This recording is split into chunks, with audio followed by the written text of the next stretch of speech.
یا میں ایک اور بات ایڈ آن کر دوں، میرے بہت سارے اسلامی بھائی بیٹھے ہیں، دعوت اسلامی والے بھی بیٹھے ہیں، اور بھی نیک نمازی داڑھی والے امامے والے نظر آ رہے ہیں۔ نارملی ایک اور ہماری جناب معلومات کی کمی بتا رہا ہوں، اور ہمارے عمل کی کمی بھی بتا رہا ہوں۔ آج کسی داڑھی امامے والے یا مذہبی حلیے والے سے کہو نا بھائی آپ سنتوں پر عمل کرتے ہیں، کہتا بالکل جناب میں سنتوں کا پیکر، چلتا پھرتا سنتوں کا پیکر۔ اچھا جناب ذرا سنتیں بتائیے کتنی ہیں؟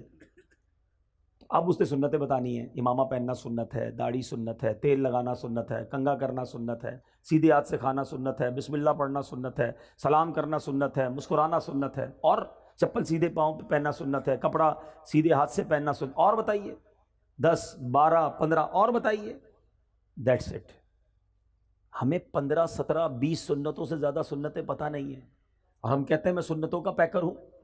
جناب علماء نے اپنی کتابوں میں 400 سے زیادہ نبی پاک کی سنتیں لکھی ہیں، اور اب سنو میں بتاتا ہوں چند سنتیں، میری جو پوائنٹ ہے اس کو سمجھیے گا۔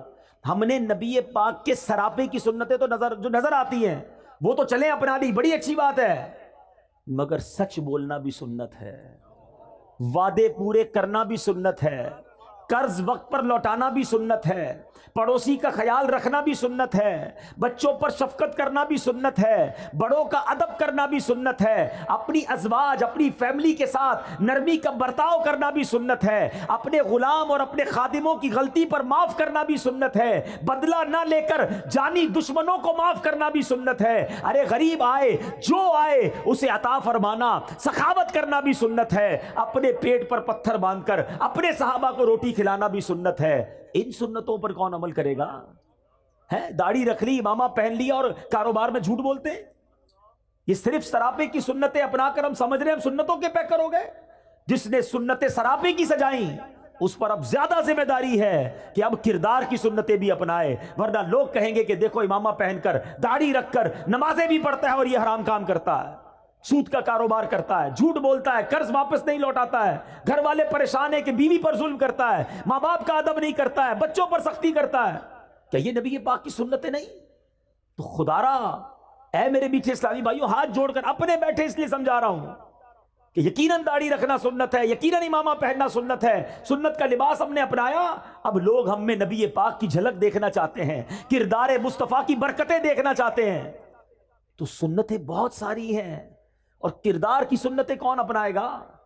تو خدا را ضرور امامہ ہو، ضرور داڑھی ہو، ضرور نمازیں ہو، نماز کا نشان بھی ہو، مگر بات ہو تو سچ ہو، زبان سے انگارے نہ نکلیں، زبان سے تانے نہ نکلیں، زبان سے کانٹے نہ نکلیں کہ جو بات کرے اس کا دل چھلنی ہو جائے۔ ارے جو آپ سے بات کرے اس کو ایسے پھول ملے کہ دل مہک اٹھے، ہے پیسے دے تو وقت پر واپس ملے، اسے کاروبار کرے تو سچی چیز ملے، اپنا نقصان برداشت کر لینا، کیونکہ اب داڑھی رکھی ہے تو ذمہ داری زیادہ ہے کہ میری وجہ سے کسی اور کو نقصان نہ ہو۔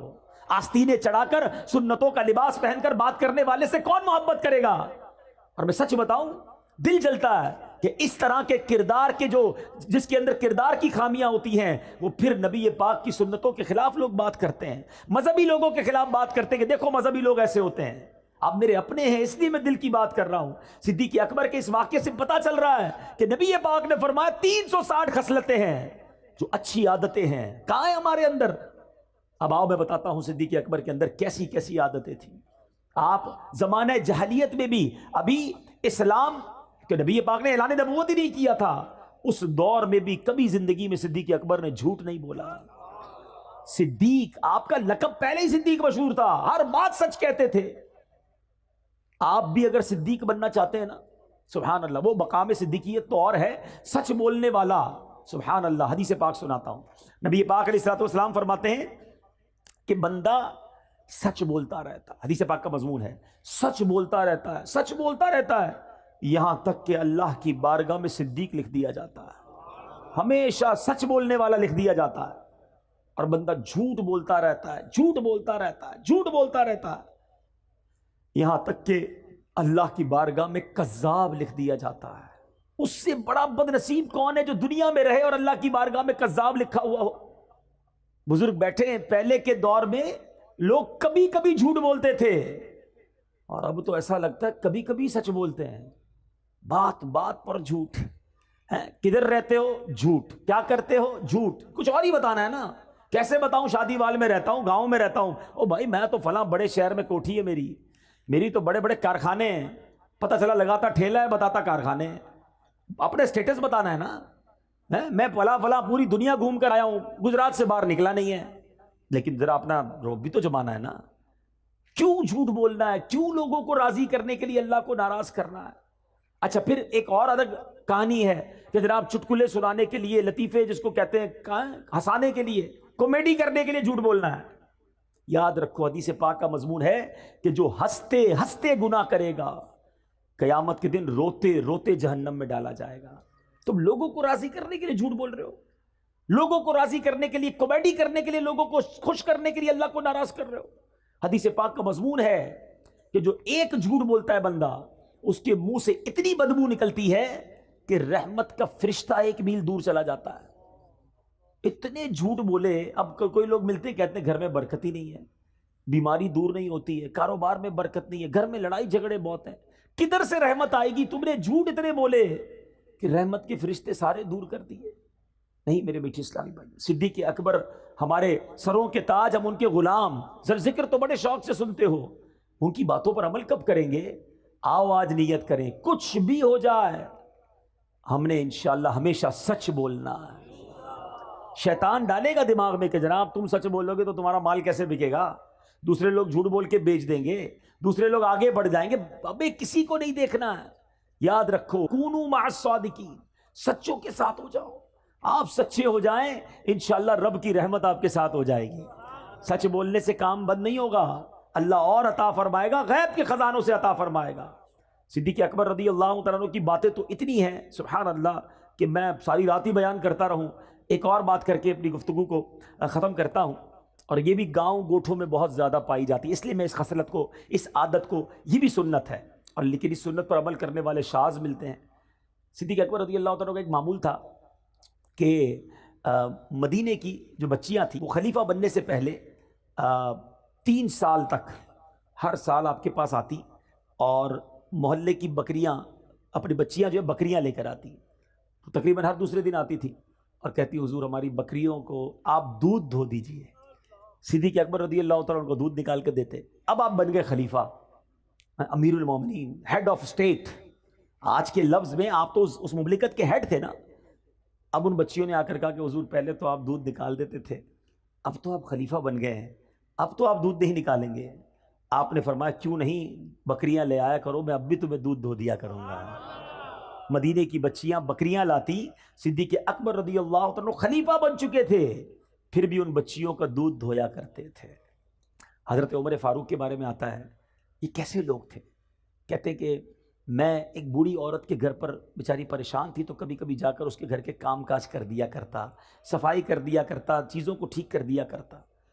ایک بار گیا تو بوڑھی عورت نے کہا کہ پہلے ہی سارا کام ہو گیا ہے، گھر صاف ستھرا تھا، ایوری تھنگ مینج. کہ کون آیا تھا؟ کہ پتہ نہیں کون آیا تھا، کوئی آیا تھا اور آ کے کر کے چلا گیا. اچھا دوسرے دن گئے پھر گھر کا کام پہلے ہو گیا.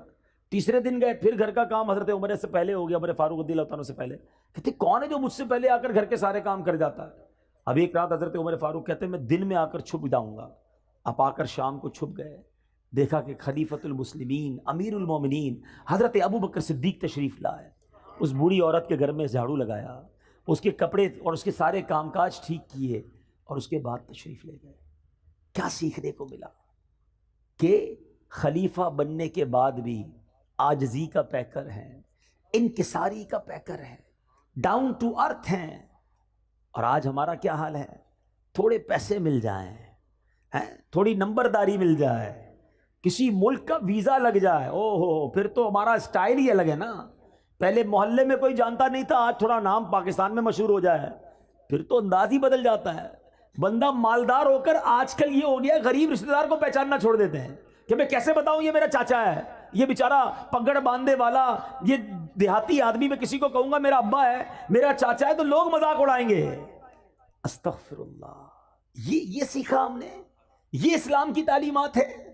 یقین کرو میرے بیچ اسلامی بھائیوں، تکبر ایسا گناہ ہے اللہ کو اتنا ناپسند ہے کہ روایتوں کا مضمون ہے کہ متکبر کو قیامت کے دن چوٹیوں کی شکل میں لایا جائے گا.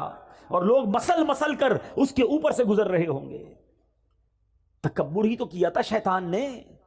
حضرت آدم علیہ السلام کے سامنے دیکھ کر کیا کہا تھا؟ انا خیر من، میں اس سے بہتر ہوں، اے اللہ تو نے اس کو مٹی سے بنایا، مجھے آگ سے بنایا ہے۔ ایک تکبر کیا اور اللہ کی بارگاہ سے مردود قرار دے دیا گیا۔ آج یہاں روز تکبر کرتے ہیں لوگ، کہتے ہیں یہ گاؤں کے لوگ ہیں، یہ غریب لوگ ہیں، میں پیسے والا، میں وڈیرا، میں چودھری، میں نمبردار، میرے پاس بڑی گاڑیاں، میری بڑی کوٹھی، میرے ملازم ہیں۔ ٹھیک ہے، پہلے زمانے میں بھی غریب تھا، ان کے ساتھ چارپائی پہ بیٹھ کر چائے پی لیتا تھا، اب میرا اسٹیٹس نہیں ہے۔ خلیفۃ المسلمین ہے اور بچیوں کی بکریوں کا دودھ دھو رہے ہیں۔ اگر عروج پانا ہے نا اللہ کی بارگاہ میں تو یاد رکھنا کہ دانا خاک میں مل کر گلے گلزار ہوتا ہے۔ کبھی تکبر نہ کرنا، کیونکہ اللہ تبارک و تعالیٰ جب چاہے تمہارا یہ مال واپس لے لے گا، جب چاہے یہ عزت واپس لے سکتا ہے۔ ان اللہ علی کل شیء قدیر وتعز من تشاء وتذل من تشاء، وہ جسے چاہے عزت دے، جسے چاہے ذلیل فرمائے۔ تو میرے میٹھے اسلامی بھائیوں، سیکھو کہ ہم نے کبھی تکبر نہیں کرنا ہے۔ اگر مال دیا اللہ نے دیا ہے، ہمیں اور جھک جانا ہے۔ کہتے نا وہ درخت جھکا ہوا ہوتا ہے جس میں پھل لگے ہوئے ہوتے ہیں، تو جھک کر رہیے، عاجزی کا پیکر رہیے، سیکھیے اپنے بزرگوں سے، اپنے اسلاف سے کہ وہ کتنا بھی بڑا مرتبہ ہو جاتا تھا، عاجزی کا پیکر رہتے تھے۔ آج ہاتھ ملانا پسند نہیں کرتے۔ ایک اور بات بتا دوں، یہ جو غریب رشتہ دار ہے نا، جی ہاں، رشتہ دار ہماری اصل ہیں، کبھی انہیں مت بھولنا، ان کا بڑا مرتبہ ہے۔ عام مسلمان کو صدقہ دو تو ایک ثواب ہے، احادیث کا مضمون ہے اگر کوئی اپنے رشتہ دار کو صدقہ دے اس کو ڈبل ثواب ملتا ہے، ایک صدقے کا ثواب، ایک رشتہ داری نبھانے کا ثواب۔ لیکن دنیا کے ساتھ بڑے اچھے رشتہ داروں کو بھولے ہوئے ہیں۔ اور ایک اور بات بتا دوں، بے شک انٹرنیٹ پر 5000 دوست بن گئے ہیں، کئی گروپس کے فالوورز بن گئے ہیں، آپ کے بہت سارے لائکس بڑھ گئے ہیں، سارا دن انہی کے ساتھ لگے ہوئے ہیں، نہ ماں کے لیے ٹائم، نہ والد کے لیے ٹائم، نہ رشتہ دار، نہ چاچا، نہ ماموں ہیں۔ جب بیمار پڑو گے نا بستر پر، تو وہ 5000 فرینڈز جو انٹرنیٹ پہ بنائیں، کوئی بھی بستر کے کنارے کھڑا نہیں ہوگا، وہی بھائی، وہی بہن، وہی ماموں، وہی چاچا، یہی لوگ کام آئیں گے۔ مرنے کے بعد بھی انہوں نے ہمیں یاد کرنا ہے۔ خدارا ان کی قدر کرو اور کبھی ان کا دل نہ توڑو، اور پھر عاجزی کا پیکر بن کر رہیں۔ جو تکبر کرتا ہے وہ برباد کر دیا جاتا ہے۔ آخری حدیث سنا دیتا ہوں کہ کتنی بری بلا ہے تکبر، کہ جس کے دل میں رائی کے دانے کے برابر تکبر ہوگا۔ نبی پاک فرماتے ہیں جس کا مضمون ہے رائے کا دانہ ہوتا کتنا ہے، اتنا سا، سمجھایا کیسے پیارے انداز، اتنا بھی تکبر ہوگا، وہ جنت میں داخل نہیں ہوگا۔ جنت میں جانا ہے نا تو دل کو تکبر سے پاک کر لیں، ہمیشہ سب کو عزت دیں، سب کو پیار دیں۔ بلکہ میں آپ کو ایک مشورہ دیتا ہوں، جب آپ دیکھیں نا کوئی بیچارہ غریب سے کپڑوں میں ہے، یا ایسا ہے جس کو لگتا ہے یہ بہت بیچارہ پریشان ہے، اس کو کوئی عزت نہیں دے رہا ہوگا، آگے بڑھ کے آپ اسے سینے لگا لیا کرو، یقین کرو، اتنا اس کو بھی مزہ آئے گا اور آپ کو بھی مزہ آئے گا، اس کی آنکھوں میں چمک آ جائے گی۔ بعض اوقات تو رو پڑتا ہے سامنے والا کہ شاید کئی مہینے ہو گئے کسی نے سینے نہیں لگایا تھا، کسی نے پیٹ نہیں تھپکی، کسی نے طبیعت نہیں پوچھی، طبیعت پہ نہیں پوچھتے۔ غریبوں کا خیال رکھیں۔ یہ جو بعض اوقات یہ ٹھیلے پہ لوگ بیچ رہے ہوتے ہیں نا، کوئی چنے بیچ رہا ہوتا ہے، کوئی بیچارہ بھٹا بیچ رہا ہوتا ہے، جو چھوٹی چھوٹی چیزیں بیچتے ہیں، اللہ نے اگر آپ کو دیا ہے نا، یہ اچھے لوگ ہیں، یہ مانگ نہیں رہے، یہ مزدوری کر کے پھل بیچ کر کام کر رہے ہیں۔ کبھی آپ دیکھیں کوئی سفید داڑھی والا، یار میرے والد کی جگہ ہے، کوئی بڑا بزرگ، کوئی ایسا شخص آپ کو بڑا نظر آئے نا، اپنی گاڑی، اپنی اسکوٹر روکیں، اسے تھوڑے چنے خرید لیں۔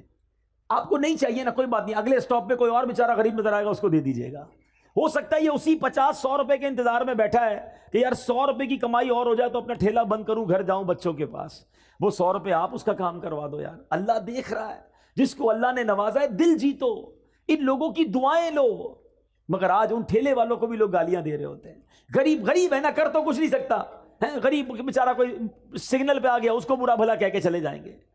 اس طرح نہ کیا کریں، کبھی بھی کسی کی ہائے نہ لیں، دعائیں لیں۔ آپ کو لوگ دعائیں دیں گے، آپ ترقی کریں گے، آپ کی مشکلیں آسان ہو جائیں گی۔ تو بہرحال آج اس مختصر سے بیان میں، ورنہ باتیں تو بہت ساری ہیں۔ صدیق اکبر رضی اللہ تعالیٰ عنہ کو اللہ نے کیسی خصلتوں سے، کیسی عادتوں سے نوازا تھا، اور سب سے بڑی عادت، سب سے بڑی خصلت، بلکہ آپ کی زندگی کا اگر میں کہوں سینٹرل پوائنٹ کیا تھا، وہ نبی پاک پر ایسے فدا تھے، ایسے عاشق تھے. اگر سیکھنا ہو عشق رسول کسے کہتے ہیں, نبی پاک پر اپنا سب کچھ فدا کیسے کرتے ہیں, تو وہ صدیق اکبر رضی اللہ تعالیٰ عنہ سے سیکھنے کو ملتا ہے. اللہ ان کے صدقے ہمیں بھی عاشق رسول بنا دے, نبی پاک پر اپنا تن من دھن سب قربان کرنے کا جذبہ عطا فرمائے. الحمدللہ دعوت اسلامی کے مدنی ماحول میں ایسی پیاری باتیں سیکھی اور سکھائی جاتی ہیں. آپ بھی اس مدنی ماحول سے وابستہ رہیے, اجتماعات میں آتے رہیے, مدنی قافلوں میں سفر